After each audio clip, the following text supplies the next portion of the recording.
2 weeks ago, the YouTuber SkillUp released a documentary that's called The Impossible True Story Behind the Making of Clair Obscur Expedition 33. In this documentary, he touches a lot of, basically the entire process and project, and how it was developed, and how they found people, what was the inspiration, the entire evolution of the idea, and so on and so forth. But they also touch on the music and how everything happened. Throughout the video, they talk a little bit about the music, but there's a specific small section that's just about music, and is the composer having an interview with SkillUp, I think.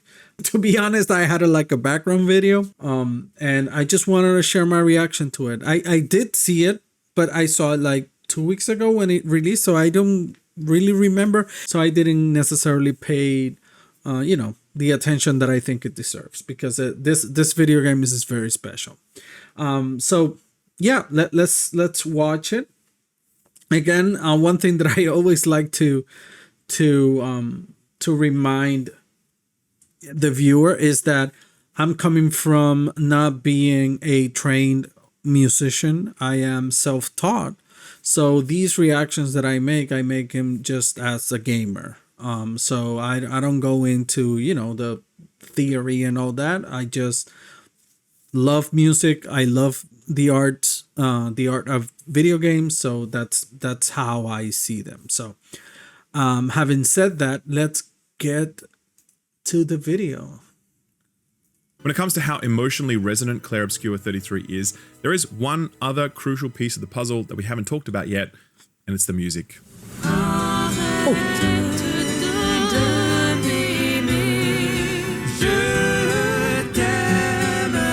That's so beautiful.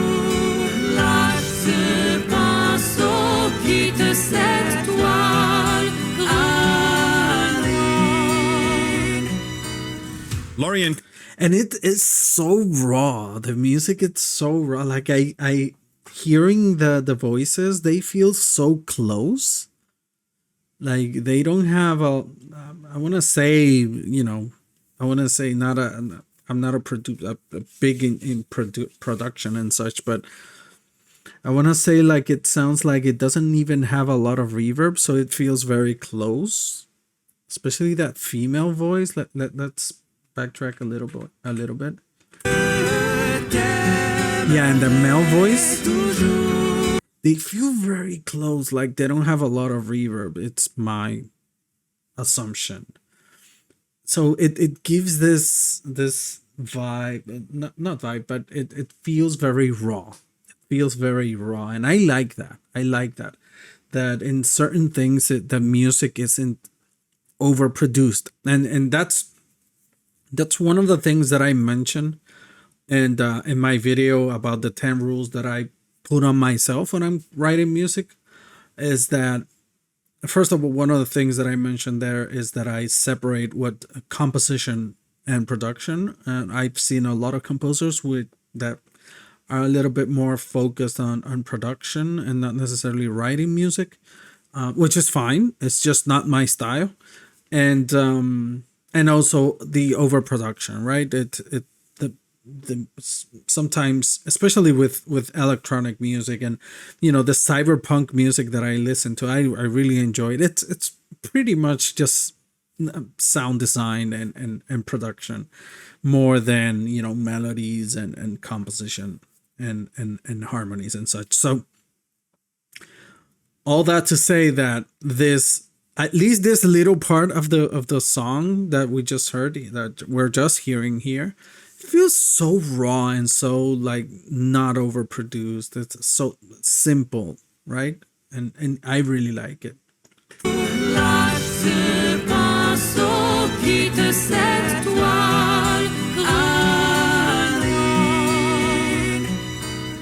Lorian composed a total of 8 hours of music for this game, and if you've been listening to it on repeat for the past few weeks, as I have, then you would know just how much range there is in this OST. There are moving ballads.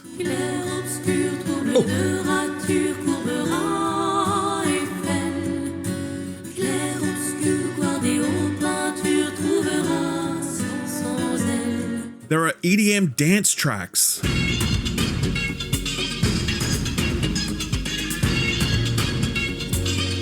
That's so cool because the music, when it's so important in this type of game that is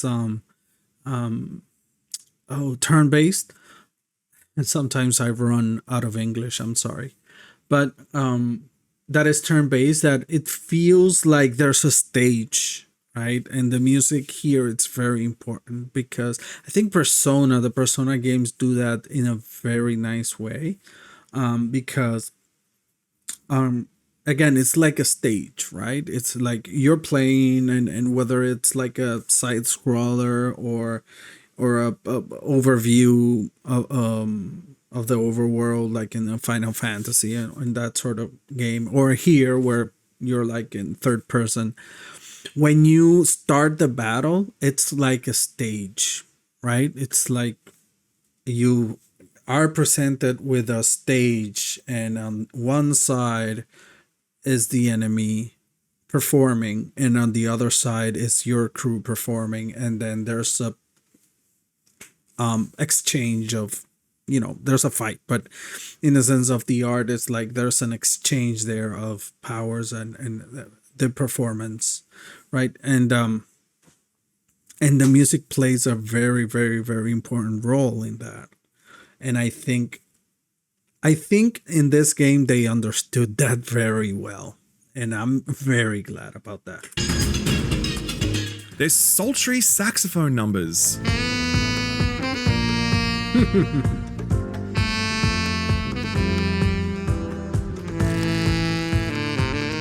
There's subtle piano themes. Beautiful. Beautiful. And there's rock ballads that feel like they just went full Linkin Park.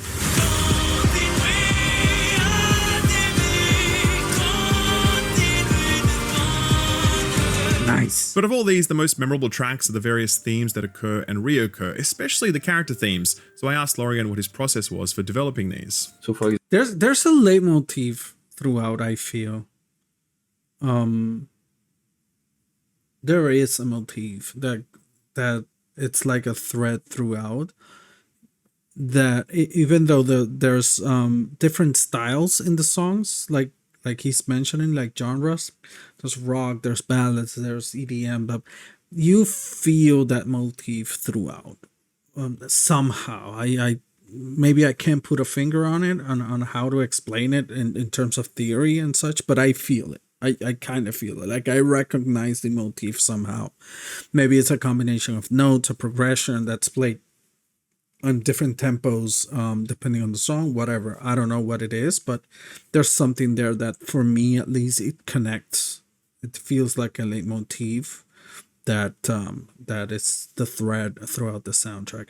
Another thing that I actually mentioned in one of my previous videos is how much the composer put into the soundtrack, that for any creative person that's watching this video, that will understand me. Sometimes we creative people, it seems like he had so many ideas ever since he started writing music, which probably has been years and years and years, because as far as I know, maybe they talk about that here in this section of the video, but as far as I know, he was like a bedroom composer like myself, who just composed and wrote music because as a hobby, basically.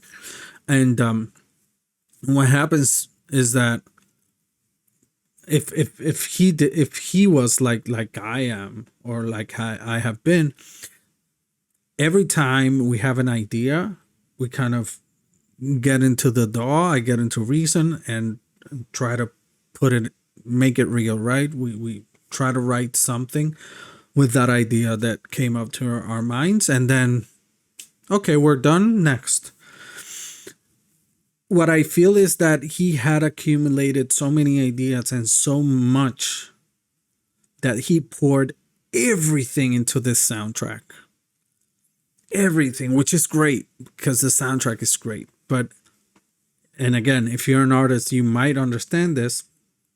You might understand me and what I'm trying to say, but it's like you port so much that then you're left with nothing else, or at least you gotta start from scratch. I don't know how to even explain it. Like sometimes I feel like whenever I put everything I've got into a project, I feel like I'm left with nothing. And then next time the expectation is like, how do I beat this thing in which I poured all of my ideas that I've had accumulated for years, and they're here now.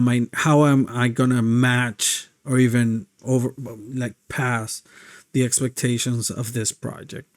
So that's one thing. I'm really curious. I'm pretty sure this composer, I forget his name, I apologize, but I'm pretty sure this composer is going to receive a lot of calls. He's going to receive a lot of calls from developers to compose music for their games. And I'm really curious to listen to what he comes up with in the future. Example, if it's a character team, I will really look for a really long time at the concept art of Nicolas. I read like all the script before, and with the script and the concept art and my own sensibility and my own vision of what will be the sound of these characters, I start working on the song. Yeah, right. So you look at the concept art and you just kind of like feel it based upon that. Yeah, it was my main point. I really spend a lot of time just be in front of the concept art and let ideas come. And so really often I compose with the concept art on my dual screen, and I see what sound I heard in my mind. Yep.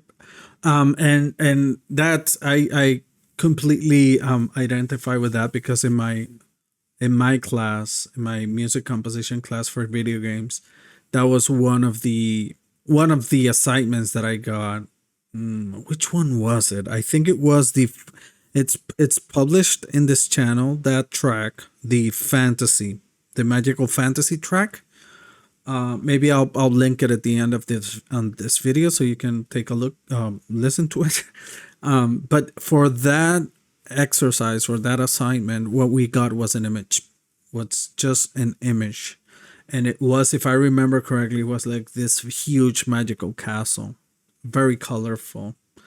And from that, what I did was I started looking or generating with AI similar images like magical castles, like to have that kind of feeling. And if you look at the little video, very kind of cheesy video that I put together for that song and in my YouTube video, there's, I have castles there. And also I have another video in which I kind of dissect how I explain and show how I composed and wrote the music and put it in Reason and such, and all the instruments that I used.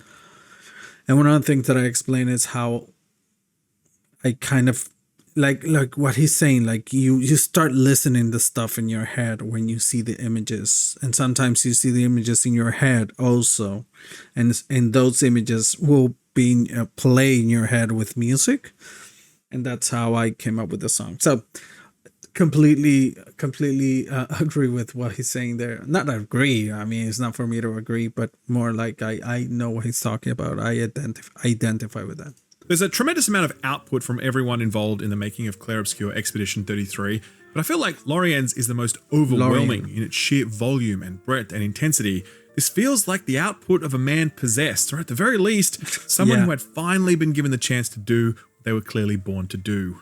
What I'm saying, well, he says what he was clearly born to do, but what I'm saying is like he had so much already that he just said, I'm going to take everything I've got and I'm going to put it into this. That's what I feel. And as a musician, as a bedroom musician as well, I have so many ideas in my hard drives, so many ideas of different kinds, different types of music, different approaches, different instrumentations, my own sounds, playing with my own creating my own presets and then writing a song with that, different styles, exploration of mixing one style with the other. That if I ever get like a job for a video game or for whatever, a movie or whatever, I have such a huge library of ideas that I can go back to.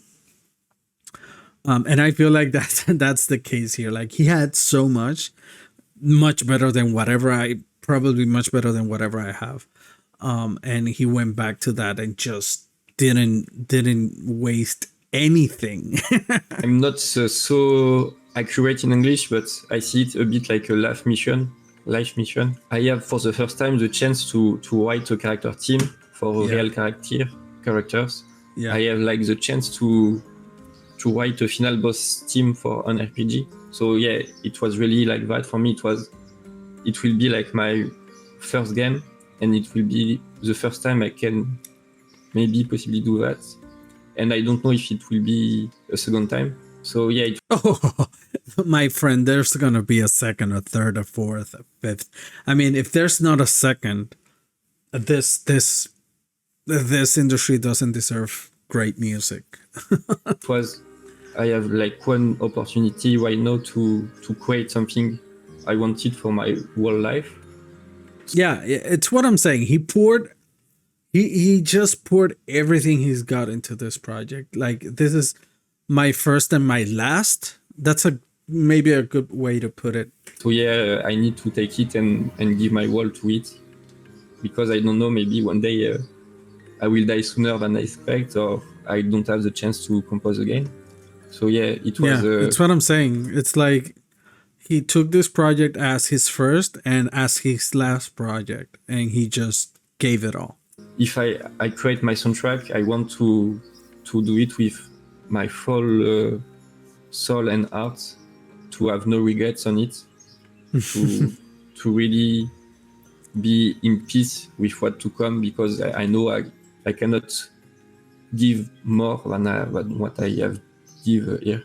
Since release, Laurien's music has... What did he say? Because I think... Give more than I can't give more? What to come, because I know I cannot give more than what I have give here. So he cannot give more than what he's given here. So, that's what I'm saying. That's what I was saying. Is like, as an artist, I don't know. He gave it all. And he's saying, I cannot give like more than what I've given here. So Laurien for sure is going to receive calls from other studios. I wonder if he, what's going to happen there.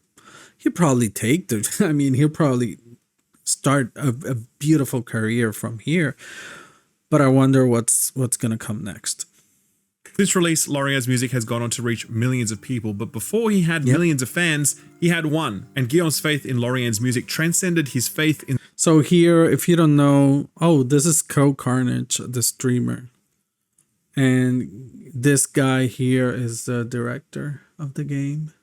The very game that they were making. I always said, even if the game is bad, the music will live its own life and it's going to work, because I've been listening to the same songs for 5 years straight, and I'm not tired of them, and I still love them, and I still listen. Well, I haven't listened to the songs for 5 years, but definitely since the game came out, and I just can't. I still wake up with Expedition 33 songs in my head. Do you guys? Does that happen to you guys? Like, you wake up, like I wake up every morning with a song in my head just playing. Sometimes there are songs that I don't even like. Sometimes there are like cheesy ballads that my mom used to listen to when I was a kid. Ever since I played I played Clair Obscur, I'm getting songs. I'm waking up with songs of the soundtrack in my head. And again, I must repeat, and I'm pretty sure going to disappoint some of you guys. If you're coming back from other videos, I still haven't finished the game, and so I haven't listened to the entire soundtrack because I don't want to spoil the game. I don't want the soundtrack to spoil the game for me. Not even because of the lyrics, but because of the music. Like I'm just stuck with the songs that I've already heard in the game or played through in the game. I'm just listening to those in the soundtrack. So when I'm listening to a soundtrack, so I wake up with those songs in my head all of the time. Like it happens to me more than twice a week, to be honest. To them, so like it's Lorien, he's a genius. Guillaume may have been hinting at some shaky nerves there, but the truth is, as launch loomed closer and closer, the team was feeling more and more confident. In 4 years, they had gone from a scrappy prototype to a complete, polished 50-hour JRPG featuring innovative gameplay, an intricate narrative, dozens of hours of brilliant, exquisite voice performances, and 8 hours of some of the best video game music that this generation had served up. The hype cycle had worked a dream with well-received trailers, some Vidoc-style content, the reveal of the baguette costumes. God, the baguette costumes. So good. God bless. And the promise of day one Game Pass was going to make it really easy for people to get their hands on this thing. The 24th of April was also a really nice window to launch, since there weren't any other big titles no more music in the same period, or at least no RPGs that might siphon off some of the audience. And it's not like a big popular RPG is just going to appear out of nowhere and launch in the same week. That would be ridiculous. And yeah, that's it. That was it about that small music section.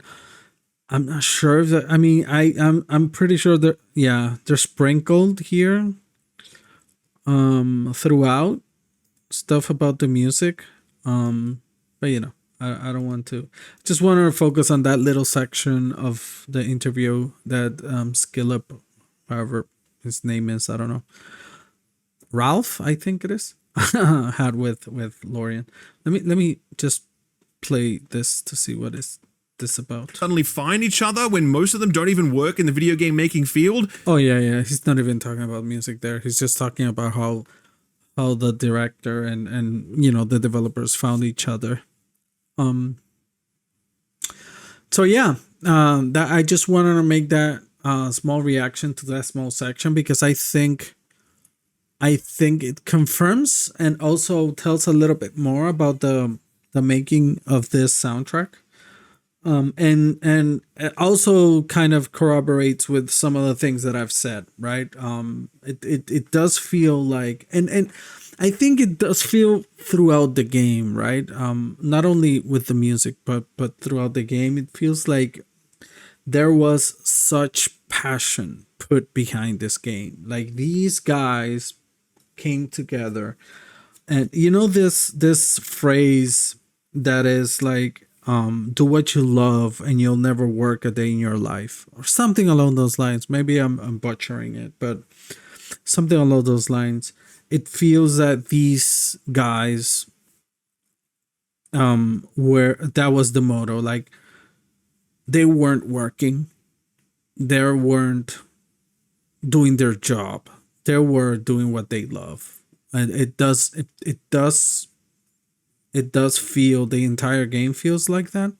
And of course this very small section with Lorien actually confirms that, right? This guy was called and he was like, I'm in.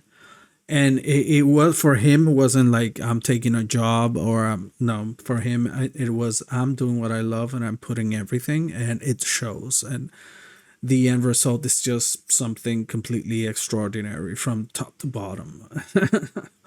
So anyways, just wanted to share that, a small reaction here in the about this, because, and also recommend this documentary. If you haven't seen it, go watch it right now. I'm gonna link it in the description.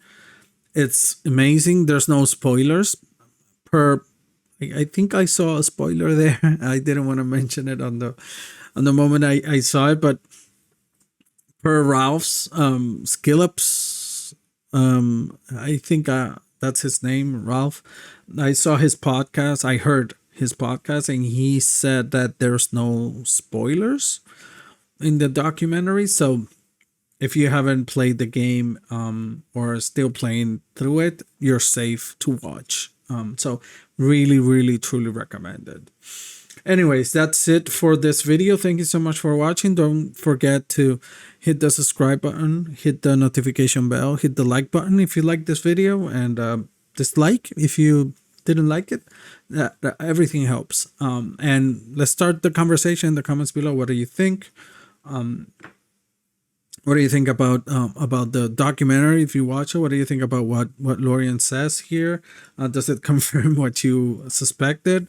Do you agree with me in terms of, you know, how he put everything he's got into this? And now I'm curious with what's gonna come next, and if it's gonna even match the masterpiece that he's created for this. Let's start the conversation in the comments below. Thank you so much for watching, and I'll see you in the next one. Peace.